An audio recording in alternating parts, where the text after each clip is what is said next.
एकता की थीम पर निकाली गई इस यात्रा का मकसद ये बताना है कि हिंदू अब बटेगा नहीं, ना ही उसे बांटने की कोशिश की जाए। यात्रा के माध्यम से हम समरस हिंदू समाज, सशक्त हिंदू समाज, सामर्थ्यशाली हिंदू समाज और समरस हिंदू समाज का निर्माण करने जा रहे हैं, नवनिर्माण करने जा रहे हैं। समाज के अंदर जितने भी भेदभाव जो हैं उनको मिटा करके संपूर्ण हिंदू समाज एकात्म हो, सुरक्षित हो और शक्तिशाली हो। सीएम योगी की एक रहने वाली लाइन का बीजेपी नेता खुलकर समर्थन कर रहे हैं। बिहार से लेकर महाराष्ट्र तक बीजेपी के नेता अपने अपने तरीके से हिंदुओं को एकजुट करने की कोशिश में लगे हुए हैं। हिंदुओं को जागृत होना होगा, हिंदुओं को संगठित होना होगा, और जब तक हिंदू संगठित हैं, जब तक सनातन का बहुमत है, तभी तक ये देश लोकतांत्रिक देश है, नहीं तो लोकतंत्र भी कमजोर हो। अभी समय आ गया है भारतवर्ष में एक ऐसे सनातन बोर्ड बनने का जिसमें कश्मीर से लेकर कन्याकुमारी तक, अटक से लेकर कटक तक, हर छोटा सा से लेकर बड़ा मंदिर तक, हर सनातन मंदिर को जाकर उस बोर्ड के अंदर रहना चाहिए। बांग्लादेश और पाकिस्तान में जो हालात हैं वो हिंदुओं में बिखराव की वजह से हैं, जिसका बीजेपी नेता बार बार जिक्र कर आगाह कर रहे हैं ताकि देश में वैसी स्थिति ना बने। देख लिया दर्शकों, लेकिन आज मैं आपको एक और ऐसी खबर बताने वाला हूं जिसको लेकर बहुत माहौल बनाया गया, लेकिन आज किसान आंदोलन एक्सपोज हो गया है। ग्रिड हटाइए। किसान आंदोलन एक्सपोज हो गया है दर्शकों, और ये खुद किसान नेता कह रहे हैं कि इन्होंने कांग्रेस को मदद करने के लिए पूरा आंदोलन रचाया। लेकिन सोचिए कि ये खेल कैसे बदल गया है दर्शकों, कैसे बदल गया ये खेल, आज मैं आपको बताने वाला हूं।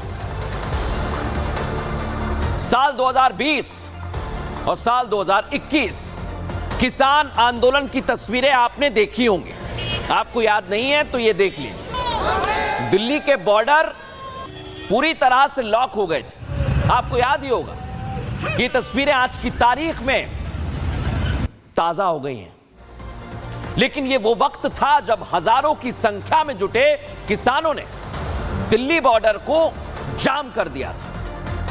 बॉर्डर बंद कर किसान साल भर से ज्यादा समय तक बॉर्डर पर ही बैठे रहे। इसके कारण आम आदमी परेशान हुआ। एक राज्य से दूसरे राज्य में जाना मानो सपना हो गया था। इसके बावजूद 3 कृषि कानूनों के विरोध में ये महीनों तक डेरा जमाए बैठे रहे। लेकिन दर्शकों, अब करीब 3 साल बाद इस किसान आंदोलन से जुड़ा बड़ा खुलासा हुआ।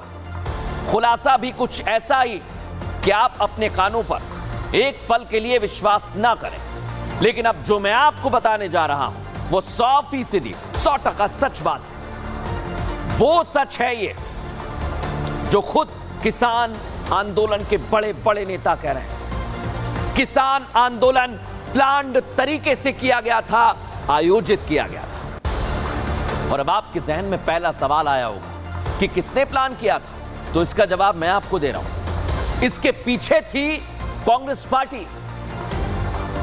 कांग्रेस ने ही यह प्लान किया था, और इस बात का खुलासा खुद किसानों के सबसे बड़े चेहरा रहे गुरनाम सिंह चढ़ूनी, देख लीजिए, यही कर रहे हैं।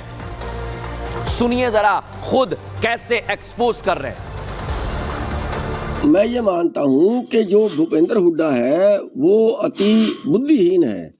हरियाणा में जो माहौल बनाया कांग्रेस के पक्ष में, वो हमने बनाया था, वो किसान वर्ग ने बनाया था। किसान, चलो मेरे को नहीं दी थी, दूसरे 2 किसान लीडरों को दे देता, कम से कम लोगों के अंदर ये तो जाता कि हाँ अब किसानों का कौन है जी, बीजेपी। वैसे किसानों की तो हमने कांग्रेस नजदीक नहीं लगाती, फिर कहाँ जाएंगे ये। इसलिए हम आप खड़े हुए।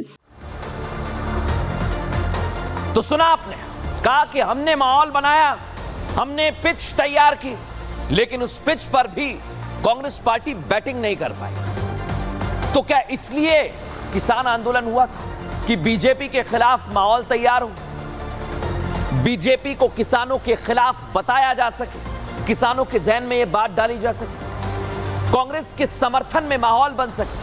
जो टेंट के अंदर आप देख रहे हैं ऐसे ही लग रहा था। कांग्रेस को चुनावों में फायदा हो, बीजेपी का वोट बैंक कांग्रेस से शिफ्ट हो जाए, और यह आपके जहन में भरा जा रहा था। लेकिन आप सोचिए, ये बात अगर खुद किसान नेता कहेंगे तो फिर जितनी भी बातें पहले सामने आई थी वो बिल्कुल सटीक और सच है। रिपोर्ट में देखिए। मानता हूं कि जो भूपेंद्र हुड्डा है वो अति बुद्धिहीन है। हरियाणा में जो माहौल बनाया कांग्रेस के पक्ष में, वो हमने बनाया था, वो किसान वर्ग ने बनाया था।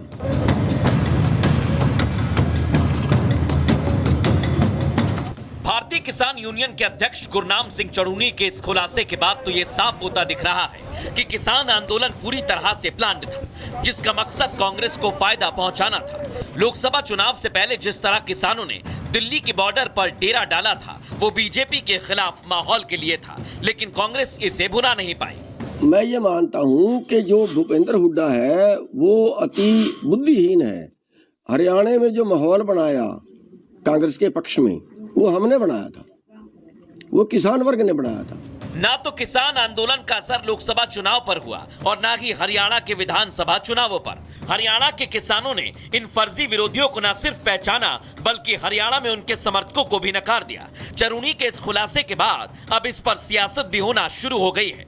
जितना बड़ा किसान आंदोलन हुआ उसके हिसाब से 2-4 सीट भी बीजेपी को हरियाणा में नहीं मिलना चाहिए। एक बात, दूसरी बात है, यह तो हम खुद मानते हैं कि कहीं ना कहीं हमारी कमी रही है, लेकिन इन सब चीज़ों के बावजूद ये बात सच है कि चुनाव बेईमानी से जीता गया।